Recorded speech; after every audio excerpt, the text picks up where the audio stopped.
Our guests today are Dr. Bill and Christina Schindler. Christina is CEO of the Modern Stone Age Kitchen, a restaurant in Chestertown, Maryland that optimizes nutrition and modern foods through ancestral techniques to create healthy food for the community. Christina is also her husband's high-tech other half. Dr. Bill Schindler is the author of Eat Like a Human: Nourishing Foods and Ancient Ways of Cooking to Revolutionize Your Health. Bill is an internationally known archaeologist, primitive technologist, chef, and co-star of the National Geographic Channel series The Great Human Race, which aired in 2016 in 171 countries. In addition to supporting Christina in the operations of the Modern Stone Age Kitchen, Bill founded and directs the Eastern Shore Food Lab with a mission to preserve and revive ancestral dietary approaches to creating a nourishing, ethical, and sustainable food system. Christina serves as president of the Eastern Shore Food Lab. Welcome, Dr. Bill and Christina. Thank you so much. Thank you for having us both. Well, we're really excited to have this conversation. I know we were talking before we really got to recording about how our intention is really to try to bring this primitive eating lifestyle, carnivore, if you will, for some, but just basically a more human approach to eating to more families. So we couldn't think of two people better to talk to about this than you guys, because you've been doing this with your family for a very long time.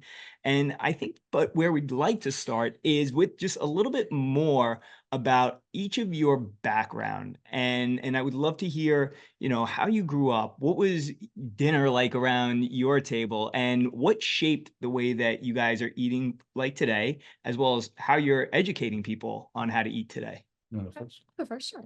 So we are both very blessed that we both came from two nuclear families with mom and dad, home every evening with a meal around the kitchen table, which definitely set the foundation for both of us. So from my perspective, I had one younger brother, and, in between sports practices and things like that, the kitchen table was always the place where everybody came and grounded us. And it was the belief, just, I know from my grandmother's cooking, because my mom was the main cook in the house, it was a full dinner every evening with passed plates. It was just the expectation that you had a meat and a veg and a starch and a dessert. And it might be the Lipton iced tea that was, in the powdered mix, or that was like the treat too. But we definitely every evening had a full meal with kind of all the food categories, and did have some of those powdery things. And I know for me, a breakfast in the morning, which I thought was healthy at the time, was the good old instant breakfast, carnation and those types of things. That's how I grew up. Yeah. So I'm 5 years older than Christina. So I grew up I started, I was born in the early 70s, and was very much a product of what all the doctors and the USDA and the FDA and everybody was saying we should be doing in the 70s. So, and my parents were very health conscious, wanted to make sure I have a younger sister, fed us as best we could, listen to all that advice. That means, no more than one egg a week. And, we changed the butter over to margarine, and, we did all those, chicken and maybe some lean pork was where we were with the meat. And I grew up a heavy, overweight kid that was always worried about how I felt, how I looked, and had an unhealthy relationship with food. And the quick story is that happened throughout my entire life. I went through different stages, whether I was an athlete or not. Now, if I was working out a lot, I would lose weight. And if I wasn't, it came back on. By the time that we had met, I wasn't wrestled at Ohio State and the College of New Jersey. I wasn't competing any longer. I was super heavy. Thanks for taking me in. Oh, and I forgot my part. I was a vegetarian. Oh, she used to be a vegetarian. I was a vegetarian for 15 years, since 7th grade. So yeah, that's a big part of my history. So we meet at a time where she's a vegetarian. I am incredibly unhealthy. I'm overweight. I have all sorts of metabolic disease, miserable for my health. I had no idea what I was doing. I tried every major diet that was out. And when a new one came on, I tried that, South Beach, all of it. And all of a sudden we're about to start a family. And I realized that, all the issues that I had with food was about to get projected onto the family that we were raising. And I took it very seriously. What am I going to do? I have to figure this out. And none of the diet that I had tried worked. And I knew there was something else. So my background is I'm an archaeologist and anthropologist. I was a professor for 20 years, college, university level. And my specialty was in ancestral technologies, ancestral approaches to creating technologies. And it just so turns out that almost every prehistoric technology has something to do with food. I had an entryway to the answers that I was looking for through this other avenue, and it wasn't South Beach and all the other diets that I was looking at, Weight Watchers, whatever. And I dove deep into looking at Very deep. Very deep into the archaeological record, looking at the diets that literally built us as humans over millions of years. and believe it or not, started implementing what I was learning through this archaeological, anthropological lens. And it was transforming my health. It was changing the way that our family was eating. And it was so powerful that we just wanted to share it with the world. So that's why I wrote the book, Eat Like a Human. And we started the restaurant, the Modern Stone Age Kitchen. So that we were the backbone, the foundation of that book was how we fed our family for 20 years. And that book was the foundation for the restaurant. So beautiful. I just have to say though, when Christina said Lipton iced tea, I tasted it. Like Oh, I know. We all Yeah. taste it. Right. We all know. Totally. We all know this. It's been years, but one other thing I think is important for your audience to know about Bill and I could talk.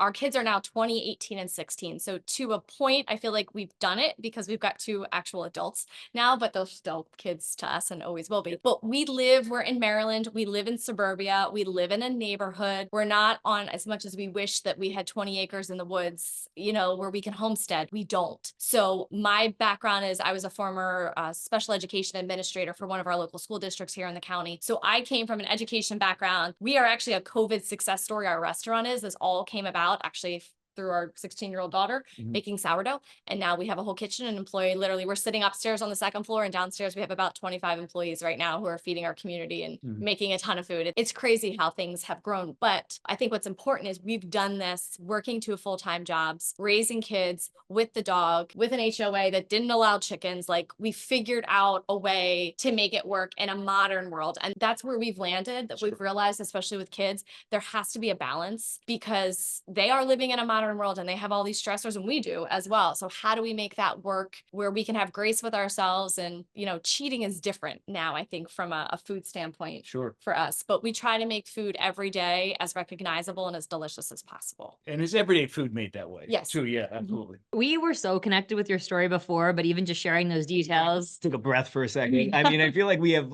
paralleling lives at the moment because I saw like you shoot a look about the education piece. I mean, it was the education Yeah. piece. I was a wrestler since I was in 3rd grade, Really? all the way through high school. I actually went to school down the road from you at Ohio Wesleyan University, where I played lacrosse.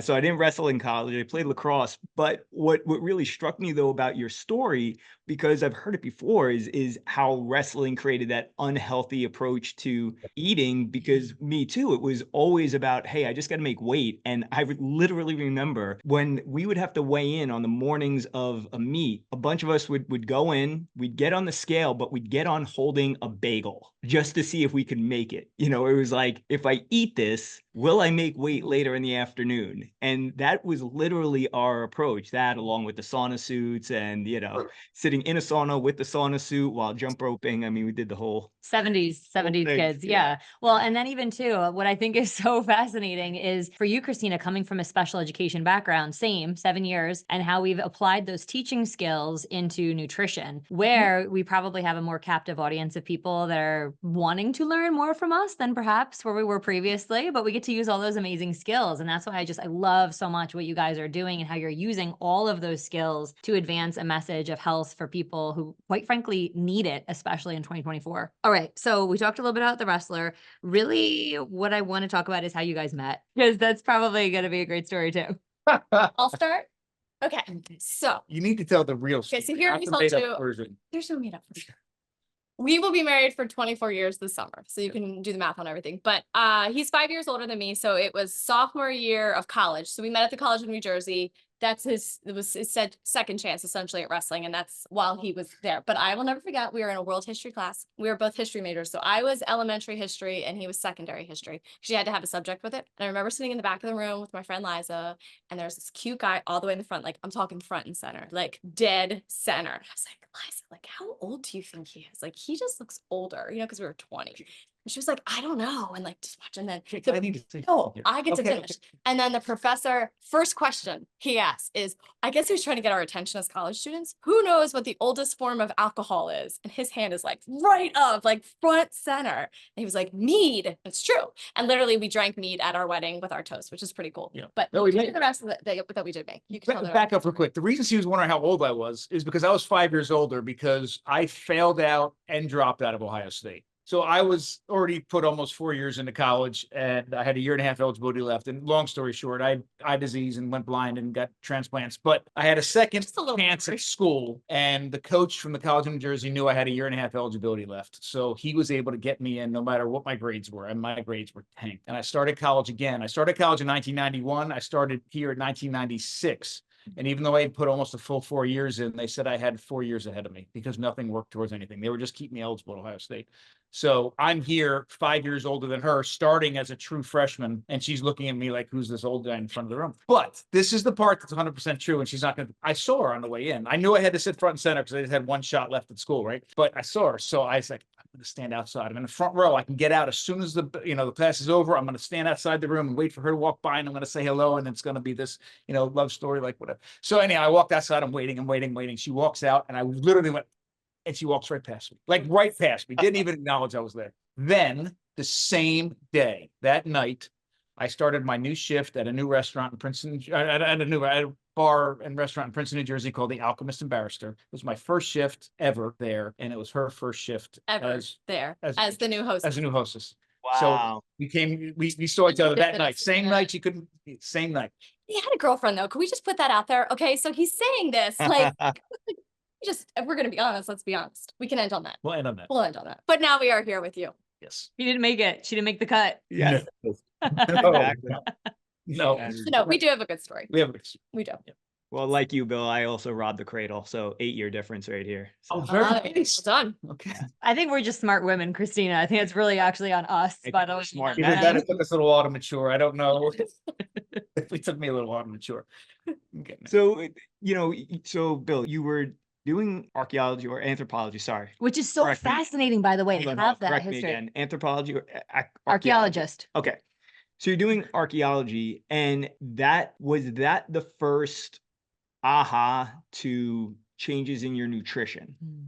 Or was it something else? I mean, you did allude to some health issues that had been going on also. It was because I had when I was in high school, my parents and I took wrestling very, very seriously. I didn't start when I was in third grade. Unfortunately, I didn't get to start until I was a freshman in high school, but I loved it so much. I dove deep and was able to, in 4 years, to get to the point where I was wrestling at Ohio State because I was working really, really hard. But my parents were so invested in it too. They were hiring nutritionists for me. And this is now the late 80s. And all the information was carb load. I remember he was telling me as a high school student, I should be eating 3 jars of baby food a day before I work out. And I mean, baby food, like straight fruit, pureed fruit stuff a day, drinking like 20 ounces of black coffee. I mean, carb loading. I mean, it was like eat pasta with nothing on it. Make sure there's no fat on it. I mean, which is nothing, white flour, This was the advice that I was getting. And it was literally just feeding this terrible microbiome I had and a terrible health. It was horrible. At Ohio State, we had nutritionists, we had team doctors. This is another story.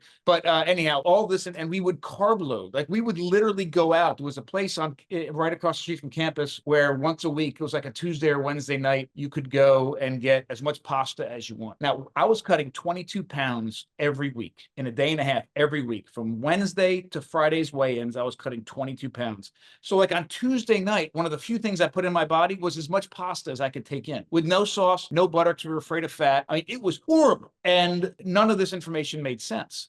And this was the very quick version of the story, I think. And Christina doesn't remember it exactly like this. I probably don't remember it exactly either, but it's somewhere in the middle.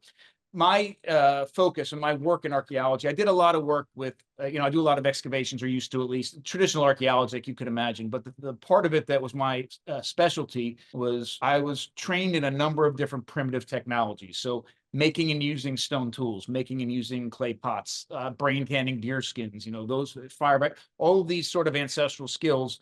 And what I would do is when we find something that comes out of the ground that is 15,000 years old and it's a bit of a piece of a stone tool, we have know nothing about it, I would replicate those tools, figure out how they were made, and then use them in a number of different ways to try to figure out how it was used, how it functioned, how efficient it was, that sort of thing. It's called Get some props while you you're get some props. So I'm doing all these things for years. This is what I'm teaching. This is what I'm researching. He made this one. Stone knives like Wow. this, that sort of thing, which we used in my dissertation. Back here, he's made. Well, that's from here. I'll find some other. So one day, the stone tool part is, can I get a prop? Which are you? I gotta go. Props. Sorry, we've got props all over the Oh, place. please. Props are amazing. So this is a resin cast of the oldest stone tool ever found. And it wasn't found that long ago. It dates to 3.3 million years ago. And it was found in Kenya, just west of Lake Turkana, at a place called the Mekwe. And 3.3 million years ago, one of our ancestors struck this rock exactly in this spot, and this thing came off. And this is the first butchering tool ever made. It was the same time that we see butchered bones of animals that our ancestors were scavenging. So making and using tools like this requires a massive amount of work, truckloads worth of rock, practice. And I dedicated myself to practicing at least an hour every day for years, every single day. Now we had a family, we had kids, and she's taking care of the kids. I'm literally in the garage banging on rocks at night. And I can imagine it might have got old for the person who was watching the kids while somebody else was banging. Playing We weren't getting rich on banging rocks, let's say.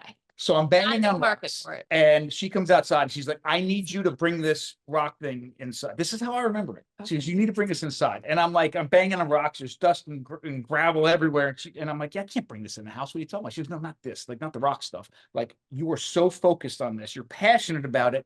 You need to bring that passion into the house somehow, be with your family, and have it be applicable to like real life, like modern life. And I'm like, yeah, I guess you're right. Although I probably didn't realize that at the moment she said it. But anyhow, I thought really hard about it. She's right. And I was thinking and thinking for weeks. And then finally in the shower one day, literally everything we're doing now, I bring back to this one moment in the shower. I was by myself in the shower. And anyhow, I'm sitting there and I realized that almost every single prehistoric technology, 3.5 million years worth of making tools and pots and knives and fire and all these things, almost every single prehistoric technology has something to do with food. Like, and I'm like, wow, like, well, I've been studying my entire life, all these things that have to do with food. I've been asking questions about food. All of these things have something to do with food. Like literally every Albert Einstein of all of our ancestors, everything they invented had something to do with transforming food. And I already knew that the diets that changed over time literally built us as humans, right? Through all these different changes and increased nutrient density and bioavailability and safety in our food. And I've been here studying all these ancestral techniques that do nothing but create more nutrient density, safety, and bioavailability in our food. Let me take that avenue. Like, let me go down that track. And when he goes deep, he goes deep. But everything changed. And the role of animals in our diets, and when animals came into our diets, and how our bodies and brains grew in response to incredible animal nutrition coming into our diets, and the role that these technologies played in making plants, detoxifying plants, and releasing nutrients in plants. It transformed my entire worldview of food. It transformed our diets. It transformed our health. I am 51 years old now. I'm literally the healthiest I've ever been in my entire life. Is so amazing. Now, it's interesting because we're with you, 3 million years of humans surviving and eating and giving themselves nutrients. Animals played a massive role in that, yet you have snowflakes today that will say things like, oh, but they didn't live until like 20 or 40 years old. What would you say in your historical background to a comment like that? It's absolutely false. And here, it's false for a couple of reasons. Number one, there's a couple of different reasons it doesn't work. First off, your language is part of it. Living until a certain age is different than dying to a certain age. I mean, we were just in Sardinia, and we were in the village of Villa Grande, the epicenter of the first blue zone ever identified. And we can dive deep and tell you what that really was like. It's nothing like the way it's depicted on Netflix. Not at all. But what was true and what was accurate is these people are old. They have a very old population. And there were people 103, 105 years old. Not in nursing homes, though. No, they're walking up and down, the hills, up and down the mountains, engaging. They're not in nursing homes. They're living on their own. I mean, it was amazing. They were living into 100 and something years old. Today, lifespan, right? I don't know what the average lifespan is today. Is it 75? I don't know what it is. But let's say it's 75. We're not living to 75. We're living to about 45. And then we're suffering for the last 30 years of our life until we die. Right? I mean, the quality of life is just not there because of modern lifestyle. So number one, there's that piece. Our ancestors, I'm convinced, are living like wild animals today are. They're living incredible lives and keel over dead. Like, they don't suffer for 15 years and they're wheelchair bound and whatever. They're living amazing lives. But the other thing that's interesting, the problem with those facts are, one thing that has changed because of modern medicine is infant mortality has reduced. And this is a whole nother conversation, but human females, unfortunately, because of a number of evolutionary things that have happened, and the main evolutionary pressure is trying to force out the largest brained baby possible without killing the baby or the mother.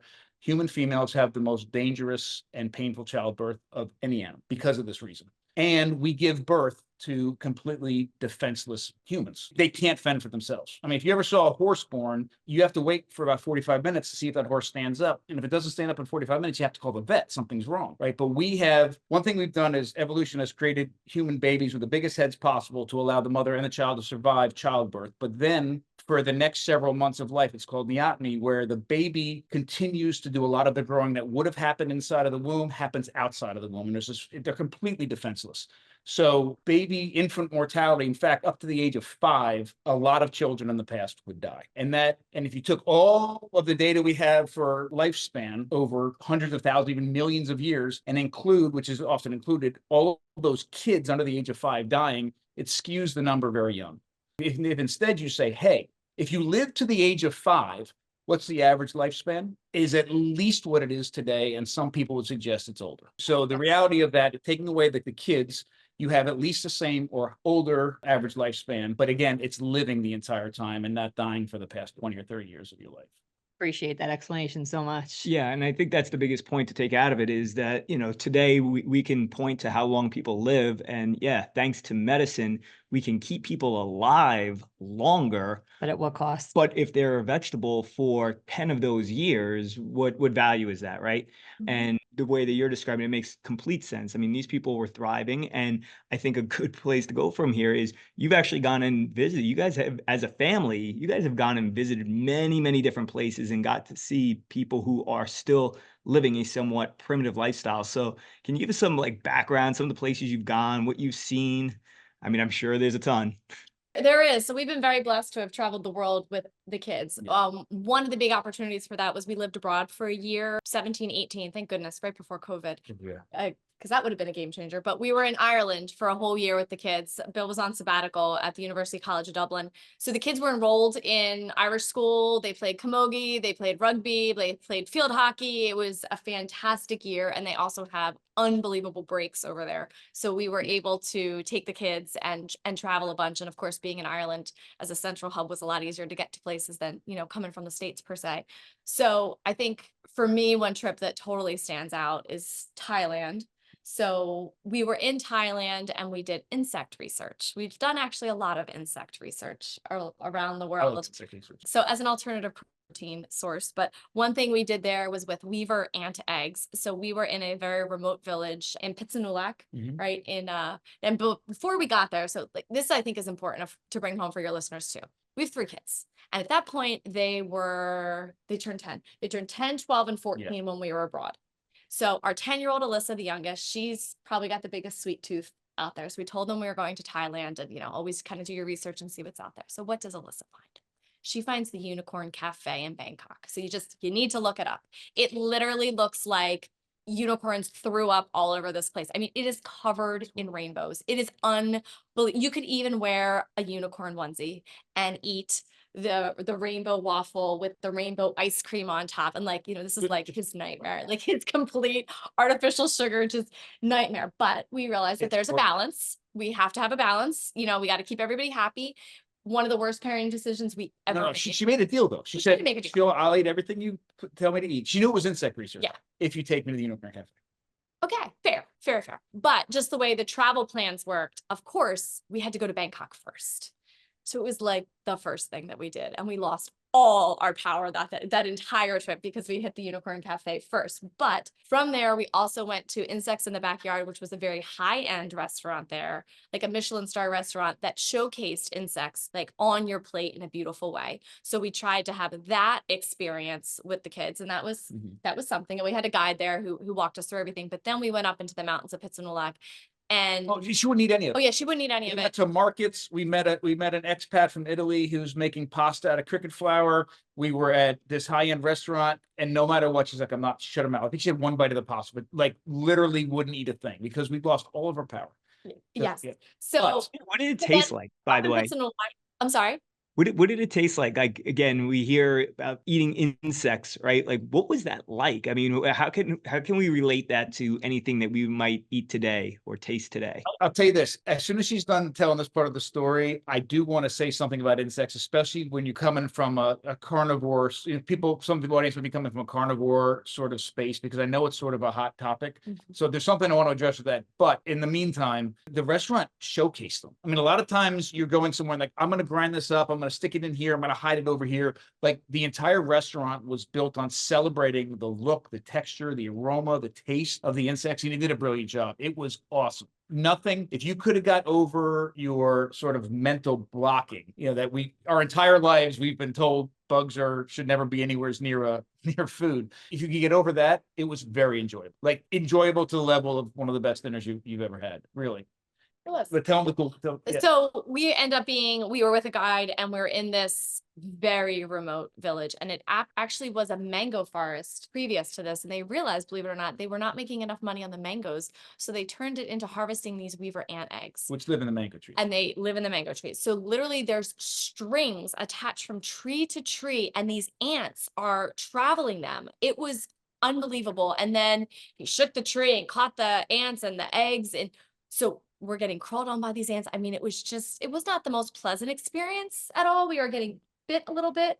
And then we went into their village, and there was poverty there as well, and no one spoke English. But it's amazing how everything just is stripped down when you take language and just everything out of it, and you're just people, and you're just there, and you're around food, and you're smiling. I mean, just the power of a smile is just unbelievable. So Alyssa, who would not touch anything, next thing we know, she's there cooking the weaver ant eggs with these little old ladies in the village who have just taken them under her wing. And she's making omelets for all of us. Smile on her face. And then it was guinea pigs they had too, like as pets. So they had guinea pigs. But she ate absolutely everything that was on that spread. And it was all insects, all in a different way. None of it was hidden. None of it was hidden, but it was just the context was totally, totally different. So that was a really interesting experience, and it was a beautiful experience, because we still are in contact with those kids, those people. Sorry, I should say, yeah. And that was powerful, because we tried so hard to engage with and connect with all sorts of different ways that at least insects in Thailand are consumed. A really high-end restaurant. We're in the markets in Bangkok where you can get anything. You could get anything, and then all of a sudden we're in the middle of this remote village, and it was the one that created the context and the connection beforehand. Didn't matter how much that plate cost or how pretty it looked. She wasn't going to eat it, but that ability to connect with people and cook food together and share food together was the power that allowed her to overcome even her own mental blocks for it. I know a lot of people listening, if they're a part of the carnivore world at all, or even the political part of food, are probably listening to any of this. And as soon as the word insect comes up, there's a wall. Stop. Because insect right now equates to somebody's trying to take my meat away, which is the narrative that's been spun, but it misses a much larger, more important point. If what people are truly trying to adopt for their lives is an ancestrally appropriate and ancestral-based diet, then that's the wrong narrative for insects. Here's the reality. Well, before we made this tool, we were eating nothing but vegetables, wild fruit, and insects. And I know Paul Saladino doesn't want to hear this, but we were eating vegetables before we were eating meat.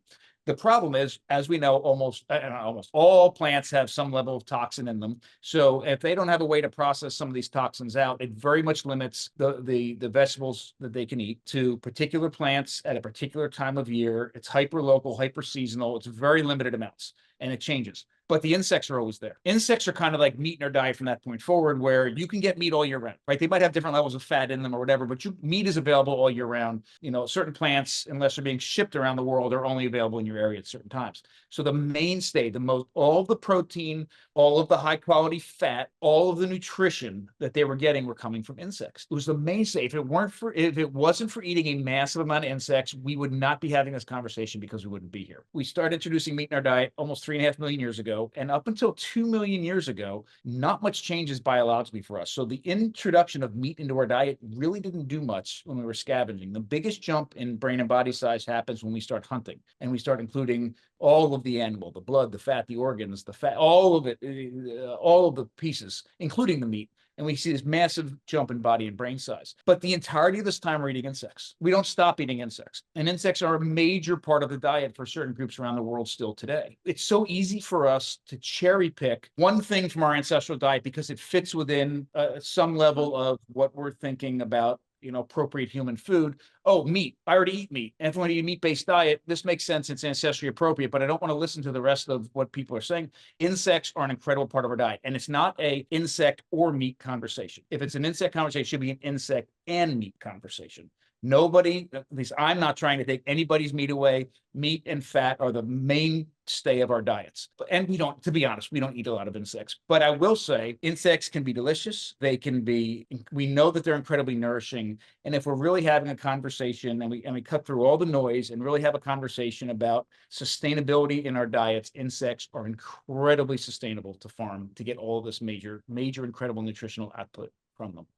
I appreciate you saying that because I'll be honest, we looked at some of the recipes that you guys have on your website and it was like pizza with crickets. And I was like, yeah, no, you lost me, because a lot of the narrative is Bill Gates is trying to feed us crickets and wants to take away the meat. So I really do. I've never heard that perspective. That's true too, right?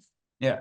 Yeah. So yeah, I mean, the reality is a couple things. I love and I know we both know that we're working in different time period, different things are part of the conversation. Different things are happening in politics. Different things are happening in the nutritional world. Every year things change, to even suggest to somebody 10 years ago to go all carnivore to a lion diet would be met with almost everybody. What are you talking about? And now everybody's talking, whether they agree with it or not, everybody's talking about it. So a lot of things have shifted. And we have two entire chapters of the book that include foods that I have full confidence that they're never going to be a mainstay in the diet in the next 10 years, but it's at least enough to push our brains to really think a little bit beyond, eating a ribeye every night is the healthiest thing that I can do. Eating ribeye is a fantastic thing, but it isn't the end of the conversation about what an ancestral appropriate diet is, because now we've taken that step to understand the power of animal-based diets. Well, what's next? And I think we should always be pushing that limit. Insects, we don't eat a lot of insects. We need to clarify that. We do. We do make a cricket power bomb. We call it downstairs, and it's so good. So it's got cocoa in it and it's got coconut and honey. It's got like 3 grams of protein in each one of these bombs. So we have a lot of a lot of like bikers that come in and get those as their power things that they do. And they'll eat them as they're out biking. And it's more about they're delicious. They're very, very nutritional. They're very, very safe in form of there's no sorts of toxins or things in them, plant toxins and things in them. It's more there to say, keep that sort of in people's minds. This is something we should be talking about. It's not a very big deal, but it shouldn't be a insect or meat conversation. I love that. This is what it is. I gotta ask a question. Was gonna put us down this rabbit hole. So I think it's a great conversation. No, I think it's valuable. This is great because I know you want to ask something. So do I. So go ahead. Why don't you? Yeah, the weaver ant eggs, right? You said that the women in this village are making omelets. Is it chicken eggs with weaver ant eggs, or is it an omelet out of ant eggs? Are there enough ant eggs to make an omelet? Good question. It was chicken eggs that was kind of like your mix in the filler. Yeah, everybody in the village had chickens, so they had plenty of eggs. Okay, that's super cool. Oh, that's good. That's awesome. I love that. And then I'm going to let you ask your question because I want to ask Dr. Bill what he thinks then is next for our food, unless that's what you're going to ask. Well, no, I wasn't going to ask that. It was a direction you started going that I really wanted to hit on, which was how we were eating plants for a very long time. Vegetables were part of what we were having. However, there was a process behind it, meaning there was a process to detoxify these things. And I think we even saw, I think it was actually on your website, you had like this brilliant tortilla recipe, right? Corn tortilla recipe. And you walked through how they would go about creating these tortillas, which is so far beyond what we think about when we hear the word tortilla. So if you can go into a little bit of that, like what is the difference between how people were preparing foods then, the entire process, the length of the process in order to make these foods edible? So I think the easiest way to conceptualize how plants and animals were included in our diets in the past and the role that technology played in it is to obviously divide it into plants and animals, and the technologies required to do 2 things. One is to get the resource in the environment, and the other is to prepare it for human consumption. And everybody should understand, before I dive into this real quick, is that humans have one of the most inefficient digestive tracts of any animal on the planet. We require the creation of technologies to do things to our food before we eat them. Other animals are perfectly designed biologically to eat the things that they eat and get a maximum nutrition and safety from their food. We don't. We've outgrown it because we've included technology in our diet for 3.5 million years. And because those technologies made food more safe, more nutrient dense, more bioavailable, our bodies responded in response to this, right? This massive nutrition, but didn't grow the digestive tract that was required for it because we didn't need it. We were doing it with tools. So the tools are essential. And if we divided it, there's two very stark differences here. Number one, pre-farming, pre-12,000 years ago. So we're talking about hunter-gatherer ancestors, the way we've lived almost forever. The technologies required to overcome our physical limitations and get animals was massive. I mean, think about everything from boomerangs, atlatls, spears, fishing nets, fishing hooks, traps, bows and arrows, guns, whatever it is. It's hard to get the animal. But we created all these technologies to allow us to take down animals at will. Plants were different. Now, because of agriculture, we have massive mechanized labor and plows and harvesting equipment, all these other things. But as a hunter-gatherer, other than a digging stick, right, to maybe get at some roots, and maybe a sharp edge to cut things, you don't need anything. You're collective foraging, right? You're pulling berries, you're pulling leaves, you're doing all this. So we don't require hardly any technologies to get the plant, but a massive amount of technologies to get the animal or the fish or whatever it is. But as soon as we have either one of those things, everything reverses. Other than needing a sharp edge to get into the animal, almost the entirety of that animal, in almost all cases, can deliver the safest, most nutrient-dense, bioavailable food on the planet. You do not even have to cook it. There's a limited advantage to cooking red meat, believe it or not, to release nutrients, just a tiny, tiny, tiny, minuscule bit, but you don't even need it. And you can just dive in and eat that entire animal, and our digestive tract can get massive, safe, quality nutrition. But plants are different. The two massive technologies are required to safely and efficiently include plants in our diet. So we need to detoxify them in almost all cases. And even though plants have nutrition, most of that nutrition is locked up and very difficult or impossible for our digestive tracts to access without some sort of technology. So things like cooking, heating, boiling, steaming, fermenting, drying, cutting, nishtamalizing, soaking, sprouting, all these are the kind of things that I'm talking about. None of them are like rocket science level. I need a laboratory to do them, but I do need to do something in order to do that. So when we now get to a modern sense where we're overcooking our meat and we're doing nothing to our vegetables and eating them raw, we've put ourselves in a very, very bad position. Our digestive tracts just can't take it. You just described my story of being so bloated, eating salads and cooked meat. Yeah. So I'm not saying eat raw meat. I'm not saying we have to eat raw meat. But what I am saying is it's more about the plant side of it. So the maize you mentioned, the process called nishtamalization, which is the only way to process maize in any form. I'll get your prop. That makes all the nutrients in the maize available to our human bodies is through that process. We know it's 4,000 years old. I think it's closer to 10,000 years old. And we did research in Mexico and Oaxaca with ancestral groups with the kids for this. This is cal, or calcium hydroxide. It's the same exact. So if you go to Latin or Central American, South American, or Mexican grocery store, you'll see this. It's called cal. This is what's used traditionally to process the maize to release the nutrients. So real tortillas, real tamales, real grits, real hominy is processed this way. Unfortunately, so much of it today is not that way, but real ones. Prior to this, wood ash was used. I have a recipe for it in my book, how to do it at home. It's very, very easy to do at home. And this is also a place you can get this. If you go to Walmart and buy pickling lime, it is exactly the same thing. So the village we went to work with people on this was actually a village called San Antonio de la Cal. It was on top of a mountain, and the entire mountain was made out of this. So almost all of this that you get in the world comes from this mountain. So we worked with them. But the reality is, I don't care. I have no problem. Well, just quick. Are you really going to show them this? Yes. It's over here. Where is it? Okay. It's there. I apologize. I love it. I'm excited. No, this is It's great. worth it, I promise. So this is something I got for our youngest daughter as a stock. You gotta be a little higher. gift. Oh, sorry. It was in the Play-Doh aisle at Toys R Us, and this is now like 15 years ago, but I use it all the time. So it came with this and two different Play-Doh-y things. So this you put in, and is the shape, you can see it, of a turd. So you use this brownish, greenish stuff and put it in and make the turd, and you pull it out. And then you take the yellow and you put it right there, and it's a kernel of corn. And you're supposed to put it on the poop. So I'm so sorry. everybody knows what this means, but This is great. if anybody's ever eaten corn on the cob, if you look in the toilet the next day, you've seen corn, whole pieces of corn, which means a couple things. One is you're probably not chewing your food enough, but the reality, it's a great stark. And if somebody's listening and hasn't done it, you haven't looked hard enough, because I promise it's there.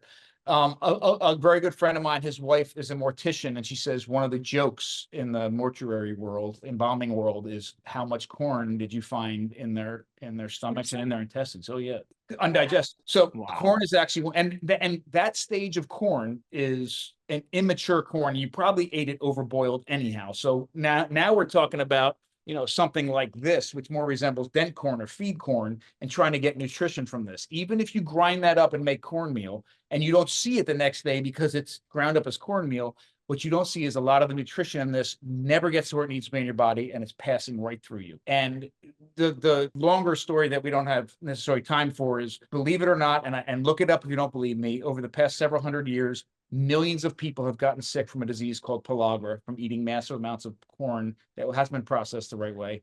And hundreds of thousands have died all over the world, including in the US in the early 20th century. In fact, I did a podcast, YouTube thing with Ken Berry the other day, and his grandfather died from pellagra from that very reason. Oh, Yep. wow. Yeah. That's what's on Now, our is that related also? I mean, I've heard of people getting popcorn lung and such. Is there like a relationship between those things? Do you happen to know? No, because I don't know what popcorn lung is. Yeah, What I've is- never heard of that. I mean, I think it's when it's you pop popcorn, it's- it's the gas is released. So Oh, I guess it's that, but yeah. then, and there was some other things that I had found regarding popcorn, because, like for a lot of people, they're like, hey, I eat healthy. I eat popcorn every night. That's my dessert. I'm like, it's not necessarily what we're talking about in terms of good desserts, but okay. This disease is a disease of a deficiency of niacin in the diet. And Okay. what's crazy about it is it's because corn is so easy to grow, it's so filling, it's so cheap, that when it comes into a new area, people who are really, really hungry and maybe are eating a few different things, but they're still starving, but they're getting nutrients in different places, when they have access to corn, they just eat just corn. And they get sick and begin to die from this disease called pellagra, because they are not getting niacin. But the crazy part is, it's filled with niacin. So they're eating massive amounts of a food that have the thing that they're deficient in, but they're passing it right through their bodies, and that you only have access to it if you nixtamalize it. Which is a soaking process, which It's for very me, easy. it is easy. And I think, so to kind of go back to our story and how to make this applicable in the modern world. So Bill did a TV show called The Great Human Race, you shared in the beginning, on Nat Geo, 2016, 17. You were filming like 2015. Anyway, long story short, we split parenting 50-50. And all of a sudden, January, he gets a call from a recruiter who wants a professor of bushcraft. And April, he's gone to Africa. And gone. So it was quite a whirlwind for our family, but he did all the cooking, and he did all these mystery things in the kitchen at night that I didn't know what the heck he was doing. He would take the jar of kefir grains out of the cabinet. He did something. He was pouring milk in it. I didn't understand how you're taking milk from the refrigerator and putting it in a cabinet and we're eating this. It doesn't make any sense to me. It goes against everything I learned, right? It's always refrigerated. But what was so eye-opening for me is when he left for the show, I had to take on all that. And all of a sudden, the mysteries were stripped down, and I realized it's all about the inactive time of the cooking process. So all of this isn't active time that I need to be there chopping, dicing, doing whatever. All this bacteria was doing the work for me. And that was so really freeing, because it's the same thing with nishtamalization. You hear this big word and you think, oh my gosh, this one more thing I got to do now for my family. How the heck am I going to fit that in around soccer practice?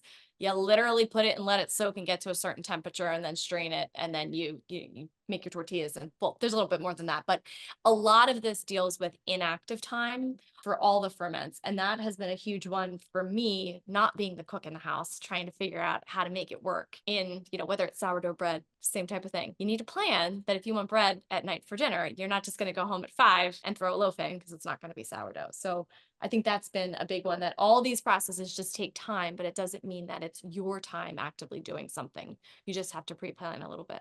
I'm so glad you went there, because really, I mean, that's exactly what I felt like we and our audience needed to hear, especially with respect to vegetables, because, today when people are preparing vegetables, they're just going to the supermarket, pulling it out of the produce section, throwing it in the oven or boiling it in water, and like that's it. And yet I've heard you guys describe also like your process of how you deal with potatoes, because you serve French fries in your restaurant, which to me sounded absolutely amazing. But describe for everybody the difference between your French fries and those that we're going to find at the local fast food joint. There's a lot of differences. And real quick, I just want to say one thing before I dive into we dive into the potato thing. If it was me all by myself and I'm like, I want to make the best restaurant ever to nourish people in the best possible way that, I think they should be eating, we'd have been closed already, because it would be like, you guys might come and somebody else might come once, and then go back home. But what we've realized was if we're going to really make a difference, it's not this one off the charts, liver focused something that somebody might come for once and that's it. We need to be able to make a restaurant that we'd be happy bringing our kids to repeatedly, not feel guilty about. And in order for that to work, what we realize is if we employ all of these ancestral and traditional approaches to food, we can literally make food the way that it was made in the past. We can make familiar food actually nourishing. One of our top sellers, but in order to do that, we had to not only understand all the processes, but make the food entirely from scratch. And we do. There's no two ingredients put together outside of our walls. We make all of our cheese. We do in-house butchering. We do all of our meats. We make all of our sourdough. All of those things. So the nice thing is we get to bring raw ingredients in and control the entire process. But the output is food that any family could come to and love, and also realize that they're getting nourished. So we do pizzas. We're working on a really, really incredibly healthy chicken nuggets. We do sandwiches. We do sourdough waffles that have been fermented for 24 hours. They're off the charts healthy and they taste delicious. And their glycemic index is like rock bottom. It's incredible, but it's familiar food. So same thing with potatoes. We do potato chips. We do French fries. We do hash browns. But we realize that potatoes are incredibly dangerous. Wild ancestral potatoes would kill you in the short term. Potatoes, even we have in the grocery store now, have the same toxins in them, just at a lower level. So the massive amount of these potatoes in our diets will, at minimum, wreak havoc on our bodies and cause pain over time, but will probably kill us in the long term, right? Because of the massive amounts we eat.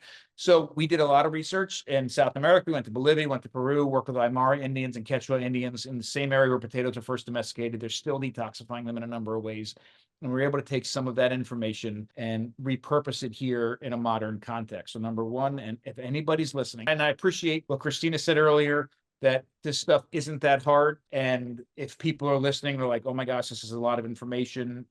What do I do first? There's a couple of very first things you can do. If you're eating potatoes, if you do nothing else, I will change your life right now that you should never in the rest of your life eat a potato skin. Potatoes are full of toxins. A large amount of those toxins are located in the skin. I don't care. I grew up in the 70s, eat the potato skin. That's where all the nutrition is. First off, that's not true. But even if it is true, it isn't worth the danger that comes with the skin. Because think about what the plant is trying to protect itself. For plants that have starch-rich underground storage organs, we call them, that's the most important part of the plant. A massive amount of effort is being put in to protect that potato. And it doesn't make sense to protect the middle of the potato. You protect the barrier where you're protecting from insects, you're protecting from fungus, you're protecting from disease, predators, whatever. It's happening in the outside of that skin. So if you do nothing else, always peel the potato. Like purity, always peel. So we always peel the potatoes. And when we were in South America, same thing. There was only for hundreds of pounds of potatoes that I saw eaten in a number of different contexts, different toxic ratios, all these things, preparation ways. Every potato was peeled except for one instance. And I asked everybody why you peel the potato, and because that's where all the poison is. And these are still traditional cultures that have strong genetic links to the very people who first domesticated potatoes 8 to 10,000 years ago. Same area. So they know. I think they know what they're talking about. So peel it. The second thing is, if a potato has any green in it at all, sometimes it gets a little bit of green, that is an indicator that the toxin load on that potato is at a very unhealthy level. It is it's because the potato wasn't stored properly throw it away, compost it. I don't care what you do. Do not feed it to pigs. Do not feed it to anybody. It's poison. Get rid of it. And if you don't believe me, Google it. Look at how many people get hospitalized every year in this country from eating regular potatoes. And it's almost always happening there. And don't think that that green part is the poison. It's actually a result of some kind of chlorophyll thing happening in conjunction with the toxin. So some people say, oh, I'll just cut off the green part and I'm fine. Get rid of the potato. It's already in there. What's that? I said it's already in there. Already get it out. It's already in there. And then what we do is we cut it to the size of if it's going to be potato chip or French fry, we cut it to whatever size it is. And then we ferment them for about 6 days. It helps detoxify. It does a lot of chemical and physical changes, just like fermentation does. And then we fry them in high quality animal fat. And so that's the other big difference with our restaurant. So we don't use any industrial nut or seed oils. So we only fry in lard. Lard and tallow. So, and that's another great resource for your audience. Seed Oil Scout is an app. I don't know if you're familiar with that one. Just heard about that. Seed Oil Scout, and we've got all the checks because we are. And another great one is 12 Spoons from Western Price Foundation is a great place. The 12 we got all 12 spoons. We're the first restaurant in the country, actually the world. Yeah. To get all 12 Congratulations. It's a great place to look. Both of those websites are building and populating with more and more restaurants, but they're great resources. And it's a great place for people to go and review restaurants because it's one of those social things, right? That we all just have to keep reviewing restaurants to really build up the inventory of places. Yeah. But those are two really good places to look as well. Wow. I know we're coming to the end of our time, but I've got to know. Gosh, I want to keep going. I know, we want to I know. be respectful of your time. Like, hold on, before we finish up, can we just ask that we get you guys back on here? Because there was we'd love this. more- Absolutely. Okay. And we promise we'll come visit too. Oh, I mean, we should do it. We should do the podcast here. We're all together. I love that idea. Done. I think we will certainly do that. I got another $1 million question. We saw so much, Dr. Bill, of your National Geographic show and living in the wilderness and surviving. Christina, what the heck was that like for you being at home while he's like off in the woods? I am so glad you said that because she always said the show should have been with her at home with the kids. Surviving with the Schindler. I could have had the show, believe me. Well, part of it, I think I alluded to a little bit, was like he left and it was, oh my God, like what is all these white containers in the fridge? Because I'm not kidding you. Thank God he's gotten better now, especially having a restaurant. We have to label everything. He just had all these white containers. I didn't know if it was lard or yogurt or kefir or like buttermilk. The amount of white containers we had in our freezer. And I know there's a couple posts I did. It was like, name this thing that Bill, left me in the freezer. But like I had frozen crickets. It was, some of those things like, what am I doing with this? So it was a challenge. When you balance parenting, it is just because we needed before and after care, those types of things. Our kids weren't old enough to be home by themselves at that point in time. So, that was one balance, but then the food was another complete balance altogether. And I don't like to say this out loud, but I've said it before to him, like cheating when he was gone was I bought yogurt at the grocery store. I did. Like how dare you? I know. Like I tried to buy the best one, didn't have the crap in it, but there's only so many hours in the day. And I was very new to the whole process. Like I didn't have the rhythm down at all. And then when he was home, it was very interesting because he'd be home for 2 weeks. He'd be gone for a month and then home for 2 weeks. He was making all his clothes for the show. So he was like sitting with Sinu on the family room floor, stitching deerskin together to make like the latest outfit. So it was a very, very interesting experience. But I will say the kids rose to the challenge too, because they realized like dad wasn't home and all these different things. Like, our son was 10 at the time, but it's like he became the man of the house and there was different things. I think he really actually grew up a lot in those 9 months because, well, I think he had to, and he wanted to make you proud as well too. So it was a very interesting dynamic, but a powerful one. We came out on the other side stronger. I do think I'll say too, you being thrown into that and learning all that stuff because you had to also gave you a perspective that when we opened this place, you already knew so much about it. It wasn't as big of a learning curve for that. I mean, you were doing it, you knew. Yeah, that's true. But again, I think what I really learned at that time too, is it all took time and planning, that you had to be intentional with your meals and prep it. And it's not what I'm talking the meal prep on the Sunday night where you're putting out your Tupperware and you're cutting up your carrots. Like, it's not that type of intentionality, but even though that's a great one, but it was different. So yeah, I learned a lot too. Thank you for asking. That's a good question because that should have been the show. Maybe it will be one. Someday. I saw these like promo ads and I was like, but what about her? Like, what the heck is that like? Like, this is not fair. That's awesome. Well, also, during that, was that the period of time though that, I don't know, your kids really stepped up in terms of also becoming a part of, family food prep, if you will, or was that already developing? That Were was you already eating healthy? Yeah. no, that was in the mix. So I think of this example often. So Brianna, our oldest, loves to bake. She started Rise by Brianna, literally our sourdough business that now is the Modern Stone Age Kitchen during COVID. She's always liked to bake. Billy, our son, who's in the middle, he will hunt, and literally he could take it down, gut it, and have the loins in the fry, on the pan within 20 minutes, and he's cooking them up. Alyssa, our youngest, definitely has a sweet tooth, and she loves to bake as well. I remember one point when you were gone, I know what you're gonna say now. and it was a Sunday, the moment like all the laundry's put away. Not only is it folded, but it's put away. So the kids are 12, 10, and 8. It's only happened a couple times in life that I can really say that all the clothes in the house are clean and put away. It's a beautiful moment. Everything's done. Like, we're ready for the week. And Billy says, Mom, can I make dinner? I'm like, okay. And can I make pasta? Absolutely. So pasta in our house is not a box of pasta. It's eggs and flour, and we're literally making pasta. And I had that moment as a mother of like, house is clean. Like, no, please no. Like, don't make pasta.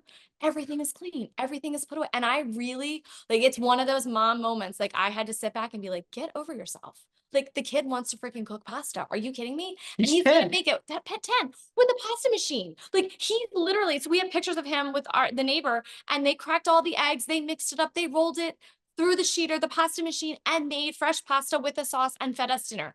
Was the house perfect and clean afterwards? No, but my God, those memories that were made were so much more important than all the other things. And that's, a couple podcasts been on recently, like, don't care about your kitchen floor. Like, I wish I did not give that much thought to my kitchen floor over the years with the kids. Like, let them get dirty, let them try it, let them investigate what's the worst that can happen. Like, you're gonna wipe it up anyway, so you just got a couple more crumbs to wipe up. But that I think is a good example of him rising to the challenge. And it was making just the thought that he could equate making pasta to the fact that I need eggs and flour.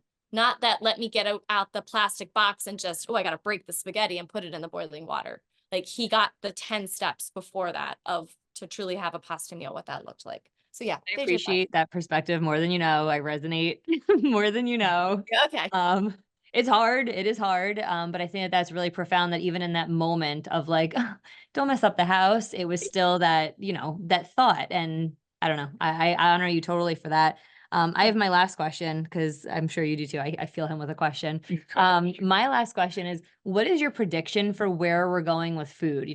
We rode through the Atkins, and there was like the keto wave. We're riding this carnivore, primal, whatever you want to call it, wave now. What do you guys think is next? I'm very optimistic. I will say this. You want to go first? You want me to go? Go first. I'm very optimistic because I am definitely one, and I think now both of us look to the past for answers about how we should be feeding our body. I mean, we are in 300,000-year-old bodies. We're living in a modern world, but we're in 300,000-year-old bodies with very similar nutritional requirements as we had 300,000 years ago.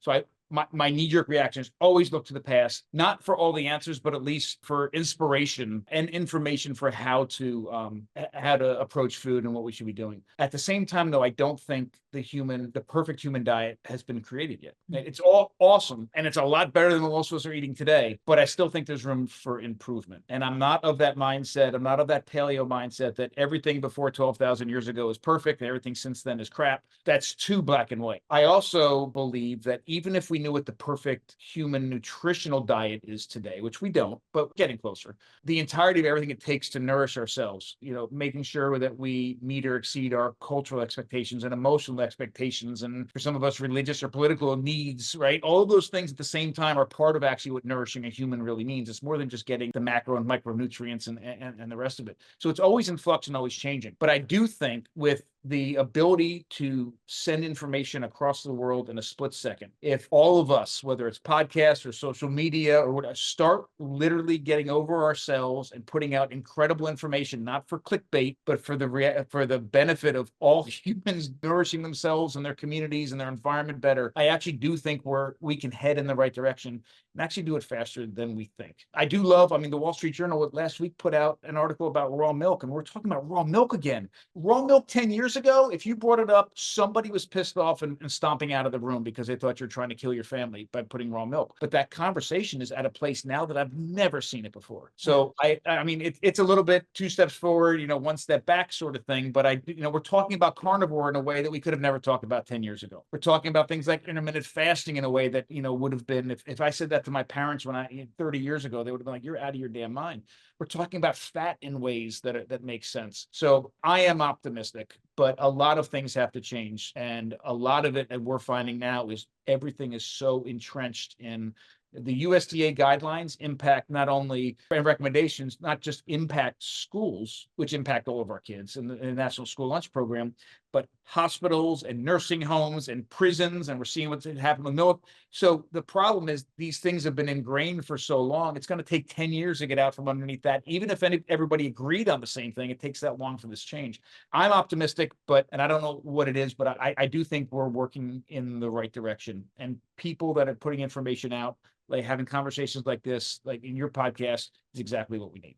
I echo all that. And I would say, I think, because everything you said about directions that we're talking about right now is real food. But I think more than that, what I hope for our future is people becoming true advocates for their food and demanding more from our restaurants and our food system, demanding that we're not using industrial nut and seed oils, understanding more of that and the why behind it, realizing that the same burger you get at one restaurant is the same burger you get at another one because it gets delivered by Cisco, and demanding more from your food.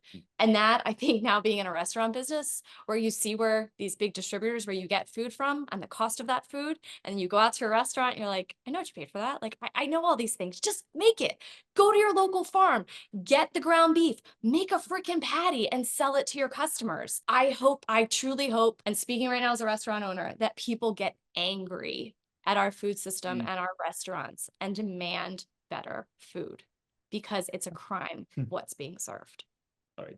I'm sorry. Really, I've said good. that I angry. love that. That's- I love yeah. your passion. Yeah. I can't wait to come try to visit. take the kids out somewhere to eat. And it's like, okay, where are we going to eat? Yeah. And then you eat it, and then you know what you just ate, and you're like, okay, then we're going to go home and lose it. It's a Great. success if everybody in our family makes it home from a restaurant and somebody doesn't lose it out of one end within the next couple hours. Like, that's how low we set the bar at some of these restaurants. Well, also, I think our guts are so good that when we don't, and we're trying to make a healthy decision when we're at, like, it's a burger and a lettuce wrap. Like, that's truly what we're having. I'm sorry. Now I got all fired up. We got to end on a nice calm note, please. Well, he has one more question, but Yeah. honestly, with restaurants, I think people don't realize I'm literally like, my fork is laden in dishwasher detergent, heated at high, temperatures. My food is now cooked in industrial seed oil that was meant to be disposed of, but we figured out a way to like package it so it's okay to cook our food in. And then all this pesticides, herbicides, everything else are placed on our plate with tap water full of chlorine and God knows what other chemicals. But yeah, enjoy your restaurant meal that you just paid $50 for. That's what I think about. And I'll say that we've actually just got recently, we did, Seed Oil Scout put something out about, how did it happen? Oh, this is a random thing. Somebody put out a seed oil scout at a local town by us. It was like the happenings, like on Facebook, right? One of those pages. And someone tagged us that we don't use any industrial nut or seed oils, and put a picture. So it's all of Baltimore, a little bit of like DC, and these are all yellow dots of restaurants. And there's this big green in the middle of the country, like of Maryland country, I mean, of us. Like, that's us. Like, we are that green dot in the middle of actually these huge cities. And then we started about that conversation. It was like, oh yes, that's us. This is what we do. We also don't use any refined sugars. We know Sotel Butcher, blah, blah, blah. Well, we've had a restaurant in California reach out to us now about how do you do this? Or a restaurant in Delaware, we just met with them about how do you do this? And the question, they have is, okay, financially, are people going to pay for this? And it's funny because we can't answer that question because we never bought Cisco. Like, Cisco doesn't roll in here and drop off Heinz ketchup. So Cisco is like, the Band-Aid of, We have them here. Yep. kind of food producers that way. We make it. So I couldn't tell you right now what the bottom line difference is. I don't want to know what the bottom line difference is, but we put our money into people. So we bring in raw ingredients at a much lower rate than any of the processed food. And we put our money into people. And we are very, very proud of that we've grown a team of 25 people in 3 years. And we have 4 of them that have been with us since the beginning. So, but the other piece of that is not only are they worried about the bottom line, they're worried about the customer response. So the one in California said they're getting like death threats because they aren't going to offer almond milk and oat milk, and they're going to change from it. And wait, what? Like, it's so difficult. And for some people, just so you know, there are a lot of, the nice thing about us is in the beginning of this, we had no intention of opening a restaurant. No. But we knew that if we're ever going to do anything, we knew there were a set of rules that we would always adhere to and a set of things we would never do. And we literally wrote them down. It's become our Bible. And it's been very good to have that sort of guiding light the entire time. And we slowly built, well, slowly, but we built on a sourdough bakery. Then we had this, we had this, we had this. So there was never anything to take away. And Sunday we're opening for brunch. Yeah, we're opening We'll be brunch the first time this Sunday. So we literally are adding on as we go. But there are a lot of people that own restaurants. And the one restaurant owner we just met with, she has, she's had this restaurant for 14 years. She's just recently, in the past 4 years, found low carb diet and actually then found carnivore, has transformed her own health. And now she's sitting here, she's got this restaurant that she's proud of, but she's realizes that the way that she's making the food now was what got her into trouble for her own health. And she wants to make these changes. And it's not that easy to do for a lot of different reasons. One of them is economic. Like a fat fryer, I don't know if everybody realizes this, but you need a special fryer for animal fat, and it's more expensive. So it's not as simple as saying, hey, I am frying in canola oil, I'm just going to order lard this week and put it in instead. There is a process. And then because we're making all of our food system is not built on making food from scratch. Our food system, food laws, food regulations, safety regulations are based on trying to make sure that somebody doesn't die the next day from eating McDonald's. They don't care that McDonald's will kill you over 20 years, but to make sure that the lowest denominator food is not going to make somebody sick or kill them in the short term. And trying to keep somebody from dying and trying to nourish somebody are two completely different things. And there's a different set of rules, and we're trying to work in the system. But anyhow, that's my soapbox. Last question, and it's just going to be a slight change of direction for the moment. Number one, I love talking about the way you guys are preparing foods, what you're doing in your restaurant. I mean, we're excited to make the road trip. We're not that far from you. So we're going to make that road trip. We're going to come down there. We're going to certainly eat at your restaurant. We're bringing our boys with us. We know that, again, that's something that's going to resonate with them too, because you brought up a great point. I mean, you want a place that you can bring the whole family to. It's not like the vegan restaurant where you show up and your kids are like, are you freaking kidding me? Like, do you actually expect me to eat this? But where I wanted to go with this last question was, there's somebody out there listening right now who's like, oh my gosh, I love the fact that between these four people, I mean, they are doing this with their family, for their family, and I'm just doing it on my own right now. What is their first step, if you will, to start to introduce maybe some of these new changes that they're making to their family? Because there's always some resistance, whether it be the husband or the wife or the kids. I mean, what would be just your one recommendation as to how to get the ball rolling? You go first? Sure. I think a big one, and it's been helpful with our kids, is getting to know your farmer, getting to the farmer's market and putting a face with the name of your food, because it kind of goes back to Alyssa in Thailand. When you put a face to it, it just changes everything. When you're not going to the grocery store and buying the package, when there's that exchange, when you've got cash and you're giving it to somebody who, like, that's going in their pocket, that's going to pay for their little kids' ballet lessons or whatever it is, that really does help. And whether it's getting milk from a farmer or veg that you come home and cook together, but I think making that personal connection and shortening your food chain, your local food chain, and also then supporting your local economy is really important for your kids to see. That's awesome. I have a couple answers, but I'll just do one. Yes, one. Can I do two? Please. Okay, there's one super easy, the other one's so three. And I promise it's just three. Okay, the first one is you've got to give yourself some grace and patience. And we have a lot of people that we know, a lot of people come here, a lot of people that ask questions about things that they're what you said, like they are 100% hook, line, and sinker, rabbit hole, I've got this. And they're operating in a family where nobody else is in the same space. And there's a huge divide that's there. And we may have had that for a bit. Yes, absolutely. We did. I mean, but a little bit, yeah. If what you're trying to do is overnight bring everybody onto your ship, it's not going to happen. It's always going to be frustrating. So that patience and grace, and that realization that any little step, any little tiny step implemented every day, every week, every month, every year is going to transform everybody's health over time. It may not look like a big deal, but if you do it all the time, and those little things. So that's number one. Number two, I would say the biggest thing is to get rid of all the industrial nut and seed oils overnight. Period. Just get them out of the house. They're not there. And if all you can do is make a pact with your family to not include industrial nut and seed oils in our diet, immediately that not only takes out all the nut and seed oils that are in your cupboard that you're getting rid of, but so many things at restaurants that are cooked in those foods are immediately out of the diet anyhow. And you can always be like, well, this is what we're doing.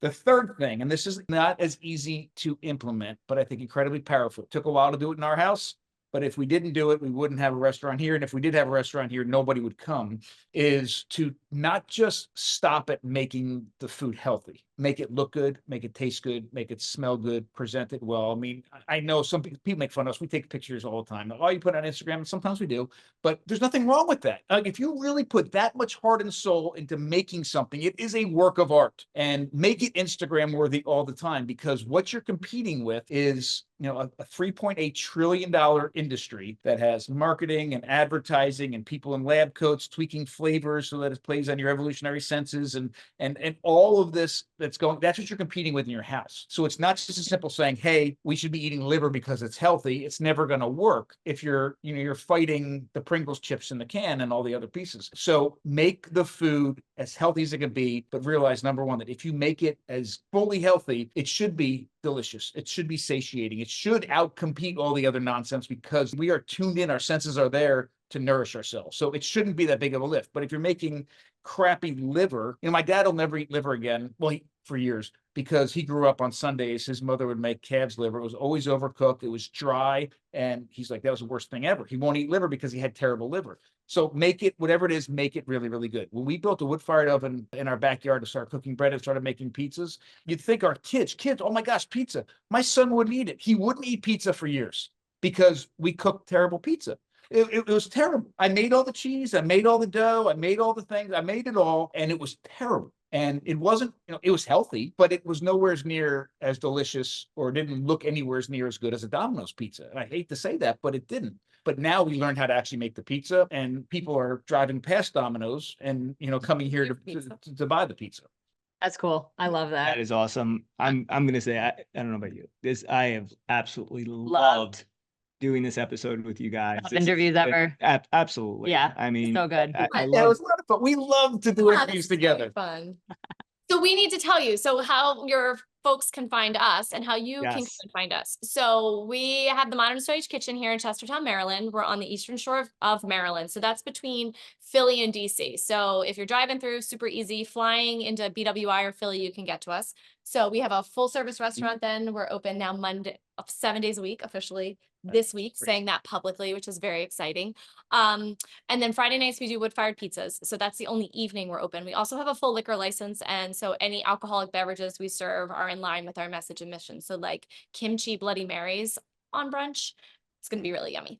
And then we also have a nonprofit called the Eastern Shore Food Lab, which we're sitting in right now. So Bill does a ton of cooking classes pretty much every Saturday, 10 to 1. Like this weekend, you have a sourdough croissant class. So people fly in, drive down to do those classes. They're really intense, hands-on.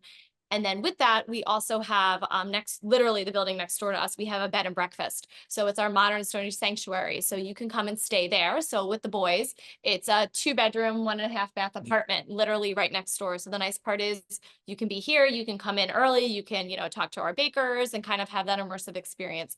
And we also do internships. So we have Sebastian, and we have an apartment, so room and board and everything with our internships for people who want to learn how to do this. We have people coming from various backgrounds. Sebastian is with us from Oaxaca, and he was supposed to be here for 3 months, September to January, and he's still here.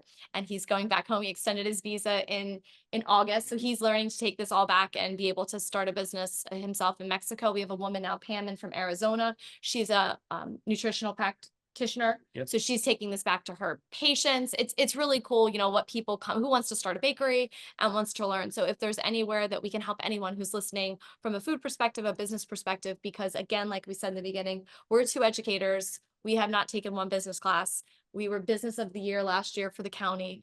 We employ 25 people. We're now approved for an apprenticeship through the Department of Labor. So we're increasing, workforce with internships and apprentices in Maryland. So it's a cool thing. And we've got lots of moving parts, and we would love for your audience to come on down and visit us as well. And I want to say one quick thing. I promise that fantastic job. Oh, and he's got a book too. You mentioned the where's the food going, and I think one of the other questions that we could probably answer that is how do we get there? And I think there's a lot of ways to do it, but one of the things that we're putting a lot of time and effort in, as when you think of it, is we have to. This has to be a grassroots thing, and we need the grassroots change. In order to make that happen, we have to have people coming in at entry-level places into restaurants and food service areas and all this, that not only have the skills to do it, but understand the why. Why is it important? Why sourdough? Why nose to tail? Why no industrial nut or seed oils? So one of the things we're putting a lot of time and effort into is we have this apprenticeship program. So we have a lot of people coming in from the high schools, going into food service, that are spending a massive amount of time with us. I think it's 450 hours. And then these are the people that are going into restaurants. So everything you would just mention in a restaurant, these are the people that will be responsible for not only doing the right thing there, but also eventually making all the decisions. And it's not going to happen in 1 year, but that's one of the ways we can make change. Love it. I love it so much. And I We're believe going to that, link to everything, yeah. obviously, Yes. in the Yeah. show notes. Well, and I'm excited, honestly, for our kids and our grandkids. It's the efforts of people like you today, helping people to return to our roots and actually what, no pun intended, but to our roots and what was healthy. Even your daughter, Brianna, with the Rise Bakery. I mean, she was 4 years ahead of the sourdough craze that exists now. So if we begin to consider what could come in 10, 20 years, I mean, we could really be out of this crazy Oreo Pop-Tart world that we live in right now. And that would be a beautiful thing for people's health. Yes, it would. Yeah. Well, thank you guys so much. It was such a pleasure. I'm feeling a homeschool trip coming up. I mean, that's fine. Yeah. So we also homeschool, and that would So- really fit in nicely to our curriculum. Yeah. Absolutely. Oh yeah, that would be great. Well, thank you so much. It was great to spend the past hour with you talking. Thank you. Same Thank here. you guys Thank so you guys much. so much. We'll talk soon.